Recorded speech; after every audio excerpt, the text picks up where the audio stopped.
What's up, all you beautiful people? So, we are back. HBO's The Last of Us, episode 6. We're going to talk about what my thoughts are about it. Full spoilers. I'm going to be saying this every episode. I know it'll get repetitive, but full spoilers for everything in the episode. I'm not going to do a spoiler-free section. I'm going to talk about my general thoughts kind of the episode, and then we're just going to go into the plot. Overall thoughts on this episode is that the show just, it doesn't mix. Like, I'm pretty convinced at this point. So we have 3 episodes left? Yeah, like 7, 8, 9. So we have 3 episodes left. I just don't see them having a dud. Unless they just completely shit the bed, this is going to go down as one of my favorite TV shows of all time, hands down. And I think I can firmly say, even if the show were to just end after this episode that we just watched, it is the best video game adaptation. I don't think anything's done even close to what this has done, and we're just over halfway through with the series, or with the season, I guess. It's just so amazing. You really get to see the true acting chops come out in Pedro Pascal and Bella Ramsey in this episode, and it is heart-wrenching, and it really sucks you in and makes you really feel. It's not just the dread, because you kind of get the cheat code of Sarah getting shot in the first episode and dying, and then you have Tess dying in the second episode, and then you have the whole Bill and Frank episodes, and it's all just people dying, sad stuff. But this is just the characters dealing with those deaths and how their lives have gone about in the Last of Us universe, and just kind of how hard it is and the toll it takes on you. Acting really comes out and shows here in an outstanding way. Some of the best acting I've seen in a while, and there's a reason that Pedro Pascal is fucking everywhere. By the way, Mandalorian starts right after the show ends, so I'm going to be reviewing that right after. So pretty excited about that, getting more Pedro. If you can't tell, overall, this episode I loved, just like I've pretty much loved every single other episode.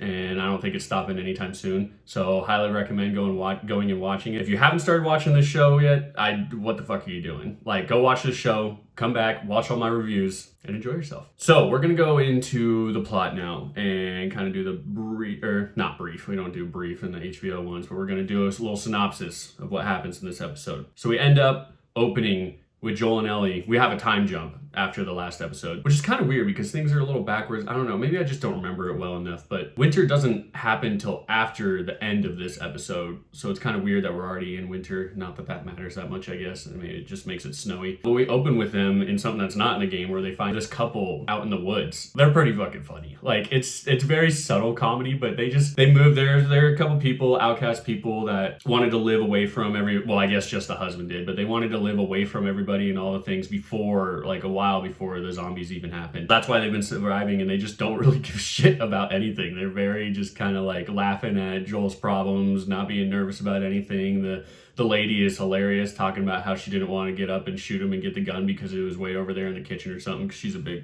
big fat lady sitting in her chair. And I don't know, I got a kick out of the episode, but you kind of get the first kind of freaky thing that they also don't show directly in the game. I'm sure it's there, but they're making it a point in this episode and in the series, clearly, is that Joel is physically hurting and physically fucked up from all the things that have been happening to him over his life, and it's starting to take a toll on him because he's having these panic attacks now. Because she describes to him, Tommy's over there, he's probably dead over the river of death or whatever the hell they're calling the river. Joel kind of comes out and has to have this kind of one-to-one moment with himself where he's holding his chest and breathing really heavy, and they kind of get the little muffled audio and stuff like that, and Ellie's like, hey, you can't fucking die. You can't fucking die. If you die, I can't do anything. And that's kind of foreshadowing for the end of the episode of what happens. So they end up moving along, and they are coming over. They get across the bridge or whatever, the river of death, and these people on horses show up. This is where we so I knew that this was a thing. I was wondering where he was going to pop up. So the voice actor that plays Joel in the video game is in the show, and he's actually one of the horse riders. He's one of the main guys talking, who's telling him to do everything and sicking the dog on him and stuff. He has his bandana up the whole time though, so I was sad. His name's Troy Baker. Go check him out. He's fucking great. But yeah, so we got the cameo of Troy Baker, but didn't even get to see his face. But then we see Maria. She kind of recognizes Joel, apparently. Maybe they knew that Joel was probably potentially going to be coming to look for him, but I don't know. In my mind, I just assumed that Joel looked similar to Tommy, which I don't see, but whatever, it doesn't matter. So they bring him back to their town, and you finally have one of the little reliefs. Except for when Sam and Ellie are kind of playing in the little kids playground, underground playground thing, you finally get a sense of relief and a little bit of happiness, a little bit of good times, a little bit of relaxing, because you see this awesome village and base that they've created, and they made it in Jackson, Wyoming, I believe. I was telling my buddy today how I was like, man, this town is awesome. This is somewhere I'd want to be without the apocalypse. This seems like somewhere I'd want to hang out. It's awesome. They have this little downtown street. They have everything. They have the school, even a movie theater. They have hospitals, houses, and general stores, and just everything. It's awesome. They got a full setup there. So it's pretty cool to see, honestly. Joel and Ellie and Tommy and Maria kind of get a little tour of the town. Maria and Ellie separate, and then Joel and Tommy kind of separate. And Joel and Tommy go to this bar, and they kind of have a moment. Ellie and Maria have their own whole thing where Maria's kind of just basically saying that Joel is bad news, but Ellie's defending him because Ellie, you know, they're starting to love each other. It's happening. So, but Joel and Tommy are in a bar, and Joel is just being a dickhead to Tommy. He's just not showing his happiness for Tommy and everything that he's found there, because he's got a life and a wife, and he's gonna have a kid soon and all this stuff, and Joel's trying to get him to leave to take Ellie down on this adventure, or not adventure, definitely not an adventure, but this little trip down to Salt Lake City to try to get the whole Ellie Kier thing going. He doesn't tell him about this yet. They end up getting in an argument because Joel's just being an asshole and not being excited for Tommy, who's found something so good in his life. They storm out of there. I believe that's when we do the Ellie and Maria stuff, and then Maria takes Ellie to the movie theater. Tommy's kind of in there, and Tommy goes and finds Joel messing around with some boots, and then this, I'm trying to decide. I don't know if this was the scene. I can't tell if I liked this acting scene monologue more or the Ellie and Joel acting scene where they, you know, they kind of get into it and talk about why they're so upset and angry with this life and angry with what's happening. But Pedro Pascal, man, he puts it all out there in this scene. The whimpering and the quivering in his voice. He's basically telling Tommy how he's too fucking old and he can't take care of this girl because he was too old and slow. Like when Ellie had to shoot that guy in the back because Joel couldn't take care of him.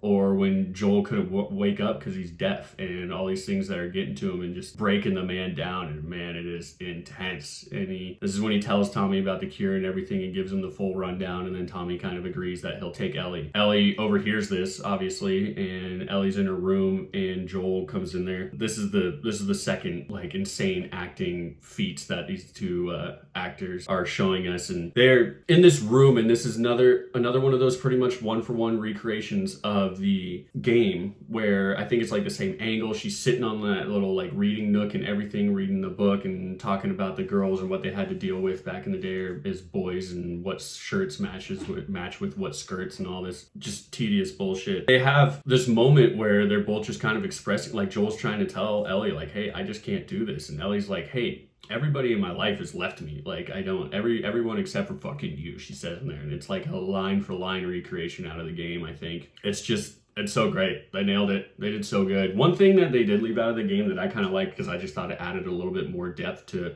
what happens in this episode, is in the game, Ellie, like, you see Ellie overhearing Joel saying that he's got to leave her, or that he wants to leave her, have Tommy take her. Ellie takes a horse, runs away into some house, and then Joel finds her, and then that's where this scene happens. But they kind of got rid of that, but I get it. They got to take things down a little bit. Basically, Tommy gets up in the morning, and he's about to take Ellie down to Salt Lake City, but then Joel's in there in the stables, and he's like, I loved this scene too. It's just a couple of quick lines, and Joel's just like, yeah, I've been waiting here for 30 minutes, haven't left yet.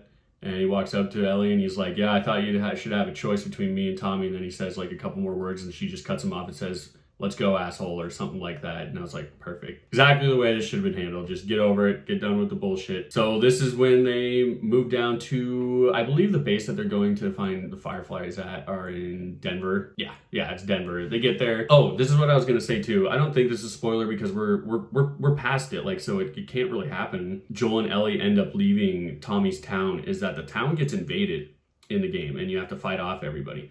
Which I kind of understand why they changed all these big action scenes and don't have as much action, because you're not playing a video game. It doesn't need to be as immersive, and it doesn't need to be as hands-on, because in the video game, you got to be able to have action and combat and fight people. Just got to get the plot moving along, and they got to build relationships more and have just interactions between characters rather than just fighting all the time, because it's harder to tell a story when it's just pure fighting. And so that doesn't happen in this, which was interesting. Not something that I care about too much, honestly. It was fine. So yeah, they get down to Denver, and of course, the Fireflies are always gone, because the Fireflies are always gone. That just seems to be the thing of The Last of Us. They're always just deserting. They're always moving along and never staying in these bases that they have, or just getting murked or whatever the hell it is. And they end up having to fight off these guys. There's only 4 guys, of course, in the game too. It's a way bigger giant action sequence where you're fighting off probably dozens of dudes. And in the show, it's just Joel choking out and killing one guy, and the guy breaks his bat on a tree and stabs Joel in the gut. He's pretty fucked up. They get away from the other bad guys and riding along on the horse. Joel collapses, and the episode kind of ends with Ellie being like, "Don't you die on me, you can't die on me, I don't know what to do," which is the foreshadowing that I was talking about earlier when they were talking to the couple in that house out in the woods. In the game, when Joel gets his major injury, it's a lot different, and I actually like the way they did it in the game more than what they did in the show, because the show is just too plain simple. But again, you can't have just all this crazy action and stuff like that. It doesn't fit